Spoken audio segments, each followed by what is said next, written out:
All right, guys, welcome back to another episode of Strictly Sports Podcast. Once again, we are glad to have your subscription on YouTube. Follow us on Instagram and Facebook as well.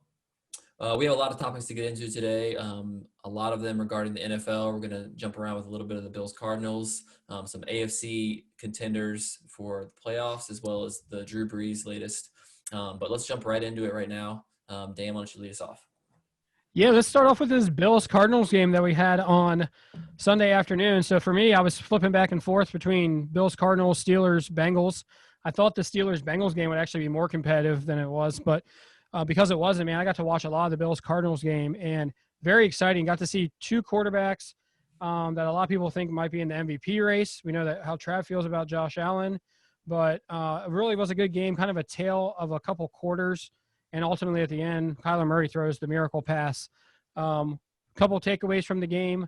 One, the Bills' defense came and showed up and played and actually made it really difficult on Kyler Murray. The second thing I'll say is that Kyler Murray came back and showed that he has the moxie it takes to play against a good defense. And you know, at the end, obviously, he made kind of the miracle throw. But I was very impressed that they did everything they could to stop him, and he was still able to overcome it. Yeah, I mean, for me, you know, I was busy watching the Steelers game, but I did catch a good bit of the Cardinals game, and I definitely caught the end of it as well. But we kind of went into this debate about, you know, what skills involved versus what's luck when it comes to the Hail Mary. And I'm not going to sit here and say that, you know, Hail Marys are a result of, you know, pure talent from the receiver or from the quarterback. But I will say that it was impressive to see him first evade the tackle, the blitz, the oncoming blitz, and then he also was rolling left and threw across his body with just a wild throw. And I saw a clip on Twitter today from someone posted about DeAndre Hopkins calling for the ball, basically, like as he was going down, he was putting his hand up like throw it up. And for him to go up and make that catch, for the longest time, even when the Steelers had AB, I thought that DeAndre Hopkins was the most talented receiver. And I still stand by that. So it's nice to see him play on a flourishing offense. Where we know where Houston is now. And so I bet he's glad that he was able to get out of that when he did. But yeah, I mean, I think that it was a great game. It's a game against two of those teams that are in that second tier for their conferences respectively.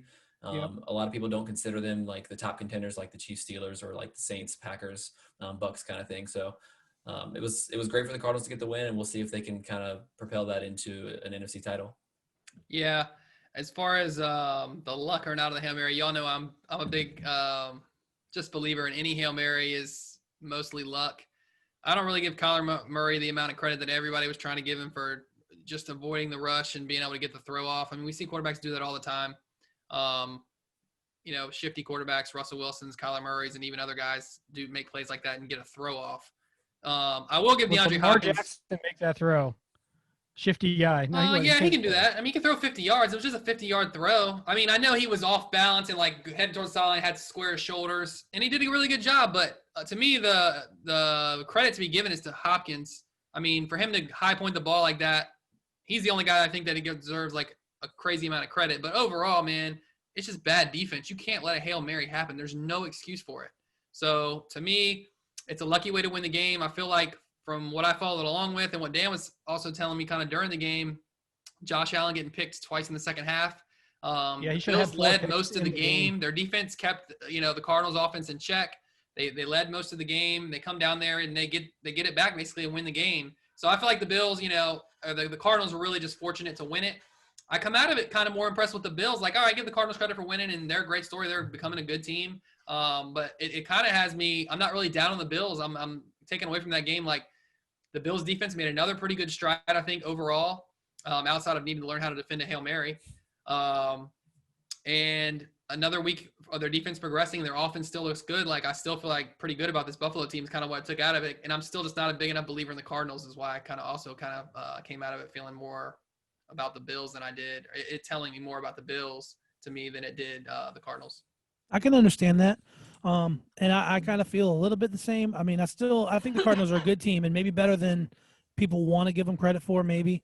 But I do think, yeah, like Dan had said during the game, you know, Josh Allen has gotten lucky because he threw the two, but there was a couple of other times in that game that he made some bad throws and almost got picked and should have been picked, but it didn't happen.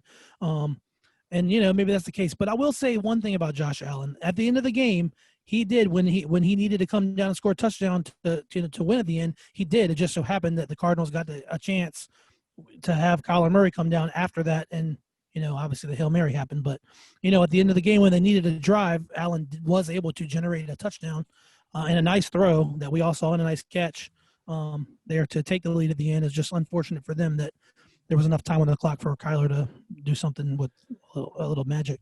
Well, it is unfortunate because Stephon Diggs made an incredible catch to what they thought was going to be the game-winning touchdown, but it really is overshadowed, and nobody's really talking about his catch because of how the game ended.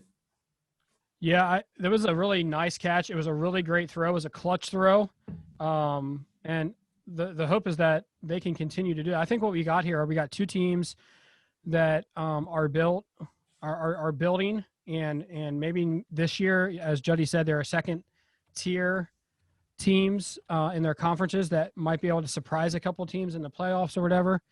But the interesting thing that I just want to talk about real quick is Buffalo. This was a big game for them, in my opinion, because the Dolphins keep winning, and they're right on their heels now at 6-3. So this was a big loss for them because they're going to have a bye, the Bills, and the Dolphins are going to have a chance to catch up with them. So, in an opportunity to kind of keep the distance between them and the Dolphins, that kind of shrinks that gap. And then for the Cardinals, with the Seahawks losing and everything to the Rams, now you got a three-way tie in NFC West, and the Cards are currently sitting at the top. So, very big game for both teams. I think they're both trending towards being playoff teams. But, in the long run, I think both of these teams are making their way towards being relevant for many years, especially with the quarterbacks that they have. Yeah, talking about the Seahawks-Rams game there, I was a little surprised. Big win for the Rams. They finally kind of show up and beat somebody other than just the NFC East. Huge win in the division. And I'm looking at the Seahawks now, starting to slide. 3 out of the last 4 they've lost, and they're in a full dogfight now with all these teams at 6-3. At the division, with the division tie for the division lead. I think, if I'm not mistaken, the Cardinals have that tiebreak right now. So They do. Right.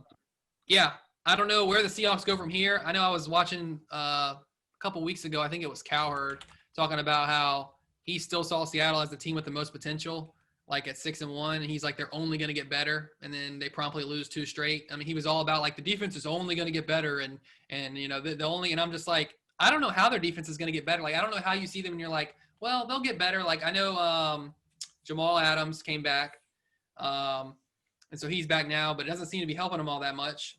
Their offense is getting worse. Russell Wilson is throwing interceptions and fumbling the ball, machine just turning right it now, over. yeah. They lost 3 straight.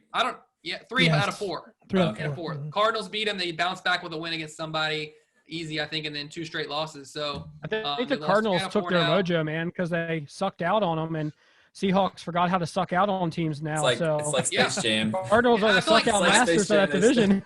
I feel like I'm not. They took our talents. I'm not totally surprised. I guess you see them win for so long. For like the last year and a half, I see them win so many games that they shouldn't have, that you just kind of figure like, oh, they just know how to win, even though they don't seem that good. But I guess you figure at some point it was going to catch up to them, and now it has. I think they're being exposed a little bit for the fact that they're a pretty flawed team, as good as their record's been for the last year and a half. Yeah, I agree. And, it'll be interesting to see how the NFC kind of plays out with like some more teams kind of get back in the picture. But I want to go back to what Aggie said about the Dolphins kind of gaining some ground. How about the Patriots knocking off the Ravens? They're fighting and clawing to try to get them a playoff spot, even though we know, like we said earlier, there's 6 teams that are at 6-3. So do we think the Ravens are struggling a little bit right now? I mean, they've had obviously the Pittsburgh loss you kind of throw out as a division game. It's always tough. You never know. It's always kind of a coin flip game. But the Patriots, who have been really struggling, to lose that game, I don't know, man. Are we questioning the Ravens? I think it's a good mix of like 50-50 both there, of the Patriots are rising up and going to be a little bit better than what we all kind of saw them dipping down at 2-5, and they're just really bad. But if you look at it in the first 3 weeks before, Cam caught COVID and kind of he was off for 3 weeks, and then I know you give him the first week, at least from what I said, like give him the first week, and then after that, it's like there's really no excuse. But for whatever the reason was there, that little dip, I think they're getting back to where they were the first 2 weeks of like they can be a pretty competitive team. I don't think they're going to be good enough to make the playoffs. And we're going to talk about the logjam in the AFC here in a little bit. I don't think they're going to be that good. But I also think I think they're rising up and they're showing you that they're going to be still a pretty competitive team. They're not going to be 2-5, that type of team for the whole year. And I think equally, though, the Ravens are just, as we go on, people have figured them out a little bit. They're getting exposed. I still see the Ravens as a really good team, a team that's not going to lose too many games and will solidly be in the playoffs. Doesn't look like they're going to be able to – it looks like a tall order to win that division at this point, although anything can happen. A lot of season left. But I think it's a good mix of both. The Ravens are just starting to get found out a little bit and aren't – I think we can all just say the Ravens aren't the Ravens from last year. It's clear-cut now. No. They're not that elite-level team. They're still a good, solid team, I think. But the mix of that and the Patriots being a little bit better, I think, is kind of what caused that result. And the weather didn't hurt either. Yeah, and The weather put them in a position where the Patriots could run the offense they wanted to, and they didn't really want, they didn't want to throw the ball. They wanted to run the ball, but they were extremely effective running the ball against the Ravens. I guess they were missing 2 of their defensive linemen, and so that made it even more, it's almost like everything lined up. But you got to give credit to Belichick.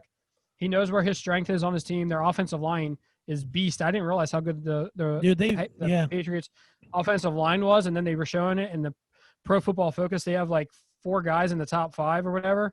So he's going to play to the strength of that team. That's what he does. We're gonna see how the Ravens can bounce back. I think they play the Titans this week, and then they have a short break before they play the Steelers on Thanksgiving night. So 2 tough matchups. That's a huge game for the 6-3 logjam. If they lose both of those, they'll be 6-5. Their playoff hopes could be in serious jeopardy. But like you said, Dan, there's 9 teams that have 6 wins or better right now, and 6 of those teams are the Ravens, Browns, Raiders, Dolphins, Titans, and Colts. And the Titans and Colts are tied for first of their division. But outside of that, the other 3 divisions that are controlled by the Steelers, Chiefs, and the Bills, they pretty much, I wouldn't say they've clinched a route to the playoffs, but they have the leg up right now. So I want to go around and let's see what you guys think as far as who do you think between those 6 teams that I named, which 2 of those will probably be on the outside looking in?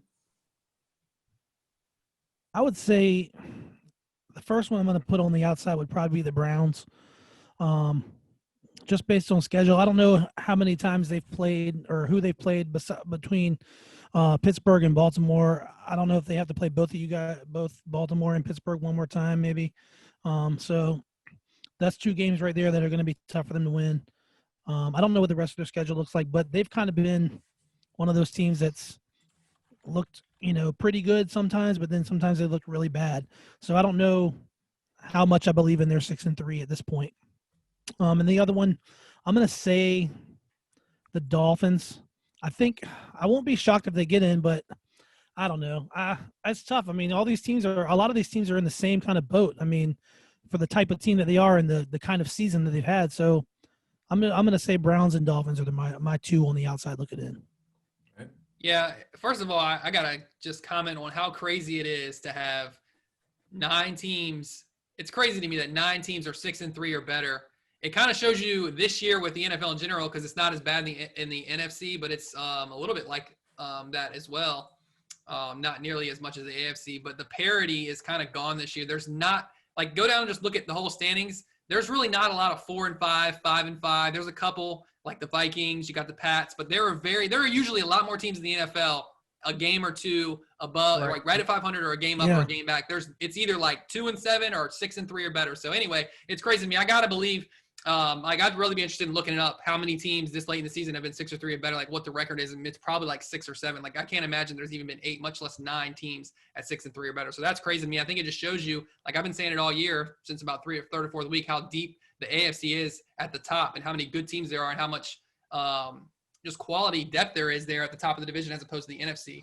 But I'm looking at 3 teams. I'm looking at the Raiders, the Browns, and the Dolphins. 2 of those 3 to me are going to be the ones on the out. I'm not super sold on Indy or Tennessee. Obviously, one of them is going to get in because one of them is going to win the division. So it wouldn't stun me if one of them is out either. If I had to pick 2, I guess I would say the Dolphins and the Raiders would be out. But that's just a guess. I mean. Okay, Dan? Yeah, I'm just looking at this, and my 2 teams, the team that I'm the most confident about, where I'm like, I would be willing to put like money down thinking they're not going to make the playoffs, is the Colts. I looked at their schedule, like their remaining schedule, and it's like one of the hardest out of all these teams.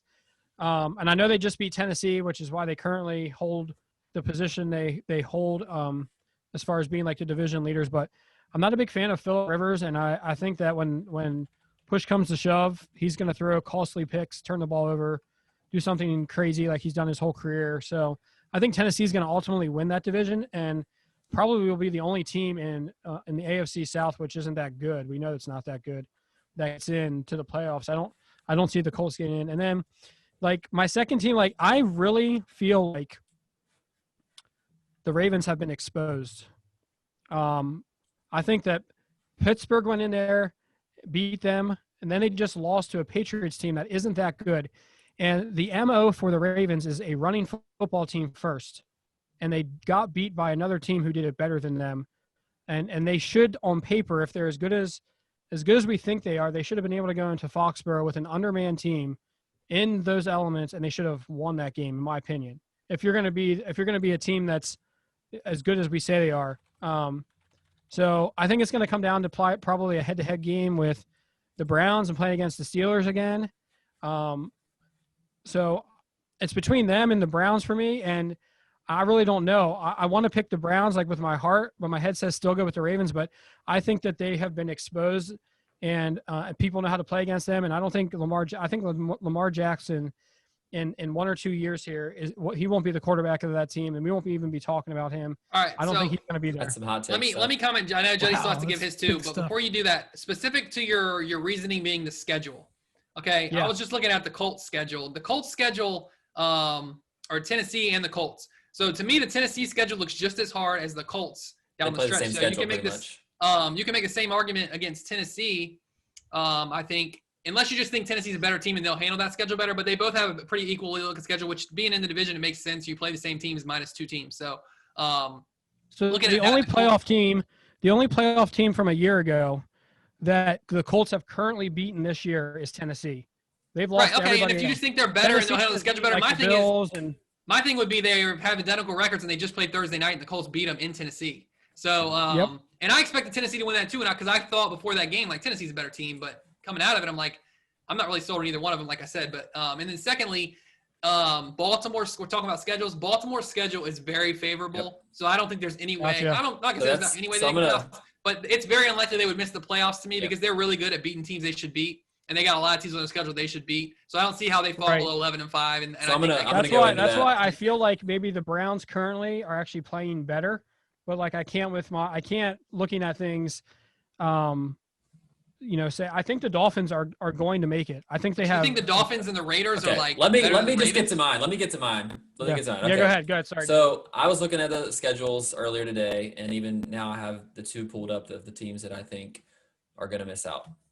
So if you look at the Browns, first and foremost, I see 4 more losses on the Browns. I see them losing to Tennessee, Baltimore, Pittsburgh, and possibly either losing to Philly or possibly an up. Sorry. Listen, I know it sounds funny, but they're still fighting for their life, and they play this Did you week. see those guys play? So. That's- So I think that I see at least 3, probably 4 losses on the Browns schedule. And then the other team that I'm looking at, Dan, and you said Yes. schedules, is Dolphins. I mean, Dolphins have to go through a nightmare of a schedule. They have to play Kansas City, New England, the Raiders, and the Bills to end the season. That's 4 games that they could possibly lose. Not saying they will could lose. possibly lose, or they could possibly win the division. If based there off is, of that. here's the thing: if the Dolphins are my team that's going to be out, just because I think they're still too young, they're still too raw.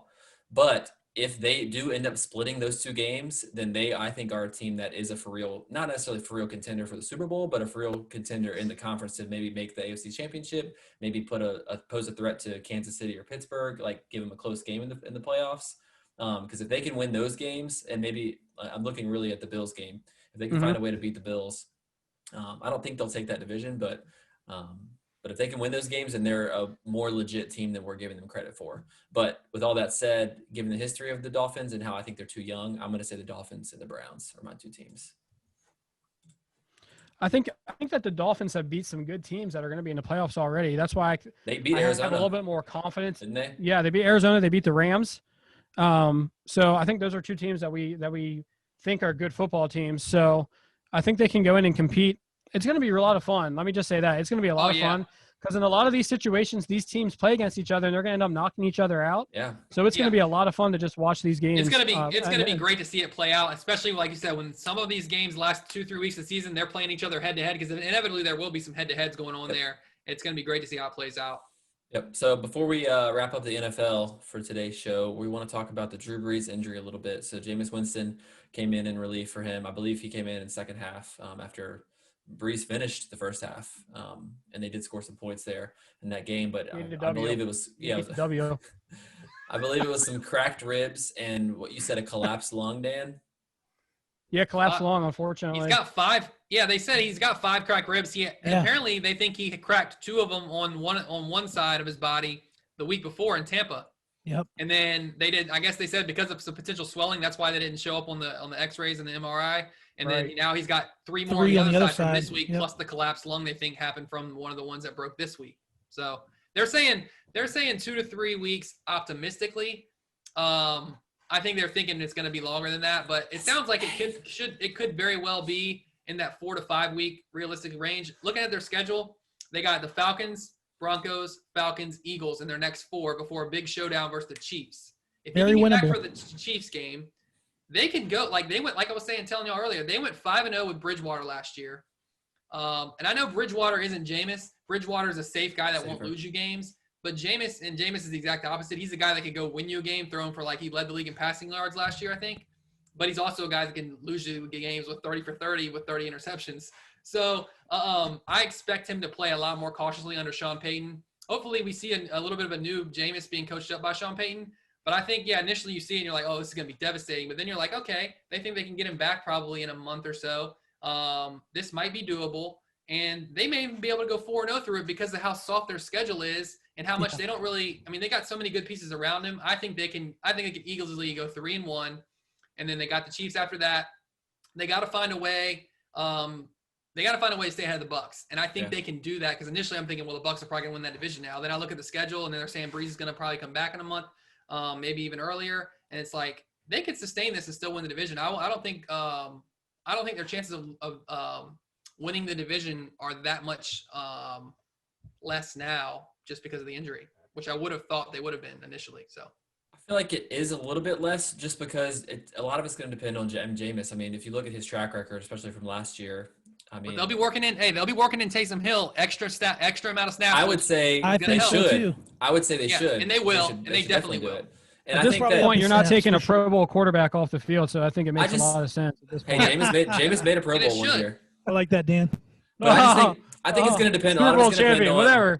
A lot of it's going to depend on what Sean Payton can do to coach up Jameis and what he can do to kind of make him manage the game the way he wants him to. Because if Jameis starts playing like Tampa Bay Jameis, then they might lose 2 of those next 4. The thing about it is he doesn't have to do a whole lot.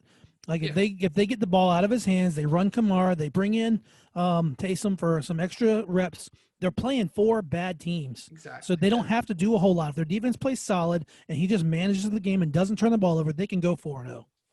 I wouldn't be shocked at all. Listen, man, in the words of Mike Tomlin, this isn't a Big Ten team playing a MAC team. Okay? Every team can compete on any Sunday. I'm not saying that's not the case. We don't I'm just have any saying, college football talk on this podcast tonight, Juddy. Okay? We're keeping it all NFL, keeping it out of the Big Ten. But I think these are 4 winnable games without Drew Brees. I wouldn't be surprised if they won all 4 of them. I think for Jameis, this is like a huge spot for him. If Jameis Winston is going to have an NFL career, he's going to have to show some teams out there that he's grown under Sean Payton. So I think the Saints are going to be fine. I think you guys are right with the schedule and everything. And the next 2 games for the Bucs are like the Rams and Kansas City. So while they're playing kind of a more light schedule until they get to the Chiefs, the Buccaneers are going to go through a little bit of a gauntlet here the next couple of weeks, play some pretty decent teams. So, but yeah, I'm more interested to see, what can Sean Payton do with Jameis? Like was a very undisciplined quarterback.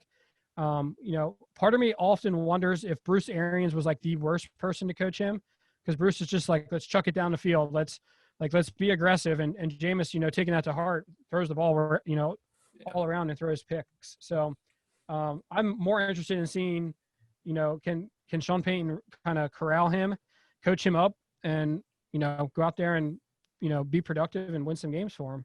Yeah, I agree with that, Dan.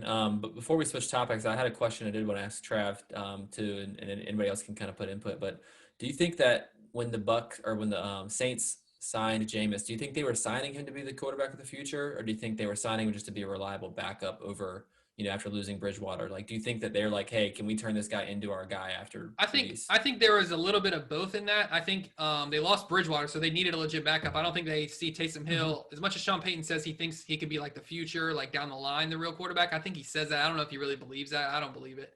I think they know like right now we need a real quarterback as a backup, and then Jameis is a guy that gives them the upside of, hey, this guy's played in the league for how many ever years and done some good things. We'd like to see getting him in our program if we could make him the quarterback of the future. So I think they're definitely looking to see if that could be possible. Yeah, Just having a guy that could be a decent backup.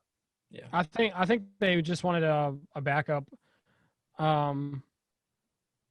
It's hard for me to see.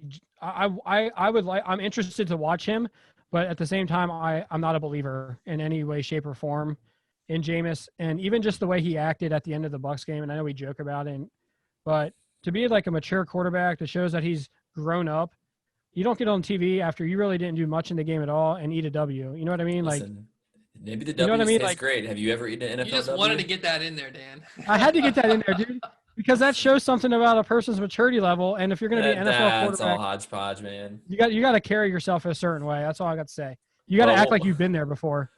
Well, we'll see. We'll see if Plenty of guys don't. what he does in the next few weeks. I wish the best to Drew Brees. I hope his recovery is quick because I want to see him playing again healthy.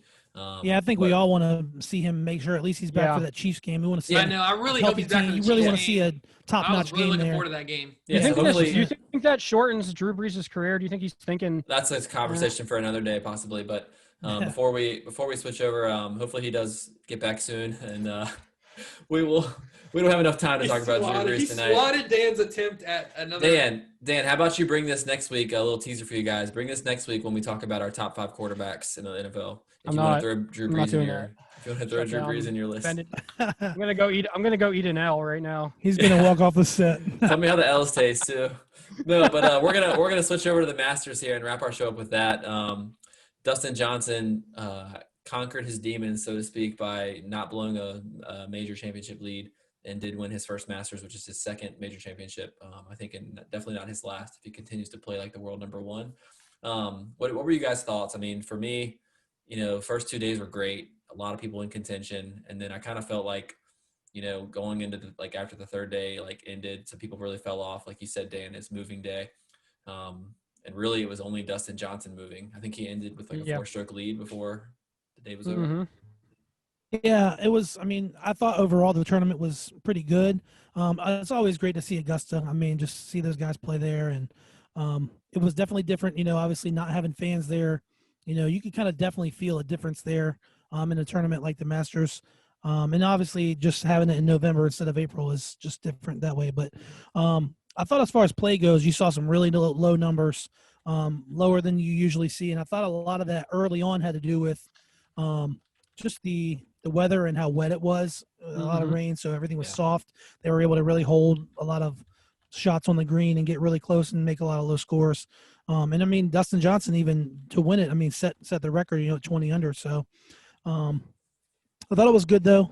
I think he did a great job of putting 4 good rounds together. And so, yeah. Yeah, the soft conditions definitely played, and I think was the biggest story. Was the biggest story, no question, about it. I never realized, because they got all the rain Wednesday, and then you're thinking, all right, it's going to be really soft Thursday, but then by Friday and definitely Saturday and Sunday, it'll speed up. I mean, they pretty much had some pretty it was still in the 70s, I think, most of the days there, but it never got the course never got firm, and it stayed soft. I guess from what they were saying, the lack of humidity played a big part in that, I guess, because it wasn't like it was really that cold or cool out there. So yeah, that allowed them to go way lower. All the players going way lower. It was like Jody said, it was a great first 2.5 rounds. After that, it was the Dustin Johnson show, which was still fun to watch, but I don't think it was as good of finish as we were all hoping after what you saw the first 2 days, which was a huge amount of really good players all jammed up together. Like, this thing's going to come down to the last day and the last hole, and it's going to be great. And it didn't get that, but I'm looking more like what it means. Like, Dustin Johnson just railed off the FedEx Cup He's number 1 in the world, and he just won the Masters. No, hands down right now, best player in golf. Yeah. I don't think anybody can really argue that right now.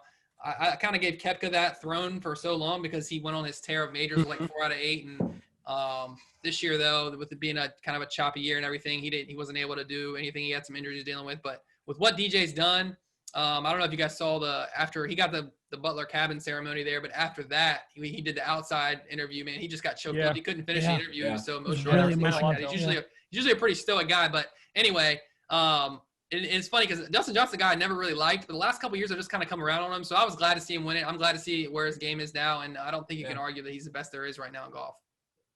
Yeah, super happy for Dustin Johnson. He broke the record for lowest score ever at the Masters, which is incredible. So it was a little different watching the Masters when there were like leaves blowing on the green or on the fairways on the green, and it did take a little bit of the joy of that. There's something about the fact of it being the spring. It's like I know the spring is here when I watch the Masters. The azaleas were not in full bloom. The azaleas, yeah. There's just something about it. As Jim would say. It also gets us excited for the golf trip too, like the timing and everything. Yeah, I did feel it's funny. It's one of the few things that have happened because of COVID that I just was like, that I just didn't feel as much excitement about. And then the tournament, normally when you get to the third, the third round and you get to the end of that, you kind of have this tight field, and like Sunday's super exciting, and but you kind of knew like Justin Johnson was just so dominant. He almost took the excitement out of the final round. I didn't really feel I didn't think he was going to win that. So I did have a question in regards to like just major championships and specifically the Masters. The last few years, they've been shooting such a low score there. Do you think that they're going to have to look again at maybe making some modifications to make the course more difficult? Like when Tiger was there and they Tiger proofed it a little bit, made it longer. Can you see them making some adjustments to the course to make it more difficult? Or are they just happy with this continual low scores that they're seeing there? I'm going to have to call up the greenskeepers and yeah. I was going to ask. I'm not an idiot. I know it's not the greenskeepers, but what I was saying was the Masters people, like the officials. Dude, I know that the greenskeepers don't For those of you who don't know, Jetty thought the greenskeepers were responsible for the decisions. Well, Bill Murray was. I asked them after the low scores. I asked them pretty much the same thing Dan did. I said, "Do you think the groundskeepers at the Masters, people who make the decisions, basically? Like, I'm not an idiot. That's why I didn't even respond when you said that on Marco. But I don't know. I mean, I think that they don't mind the Masters scoring low. I think people who watch golf as like casual viewers, like I don't enjoy watching bogeys, and like for me, like watching the U.S. Open when they struggle, it's not as fun. I like to see guys make birdies. Yeah, I know, and the fans might think that way, but usually the decision makers, not the greenskeepers, but the guys who do make the decisions on flag placement and the PGA officials and even the Masters officials or whatever who are holding the tournament. They don't want to see that. They don't want to see domination of the course. Yeah. They want to see, for whatever reason, they want to see the players struggle a little bit or be challenged, as they would probably say. Yeah, I think that's what it is. To see them struggle. I don't know how many changes will happen. I think this year they throw it out because of the time of year and the rain. The mixture of both allowed the course just not to be firm enough. And they were talking about, I think it was Dick Faldo's, like, or whoever on the broadcast, like, the challenge of the Masters isn't its length. Because even though playing softer, any course playing softer is going to make that course longer, but it didn't matter because the challenge isn't the length of the Masters. The challenge is how firm the course can get. And when those greens get firm and they're already fast and slippery, it's almost impossible to get them to hold the greens. And then it's almost impossible to putt on them. And that's the challenge of the Masters. Right. That needs to be there. And that's a little weather contingent. So you're always going to have an element of that. So you can only, and that's with a lot of courses. So I don't think based on this Masters, they'll do too much. But Bryson, which thank God we didn't mention him. He didn't get it done this weekend. 2 under. He finished. He's the guy that might, change that, but I think it's too early for that talk. So no, I agree with that. And before we switch to pick our Thursday night picks, I just want to say, Trav, you might appreciate this. I saw like a lot of people trolling Bryson for finishing with a worse score than Bernard Langer. And they were saying, well, I guess Bernhard's better. I guess Bernhard's just better than Bryson. How about Bernard Langer, man? Well, he's unbelievable. Hats off to him. So, hey, look. The one cool thing, though, is that we only have to wait about 5 months for the next Masters. Hopefully. True. If everything goes to plan. Yeah. If everything stays according to plan. Yep.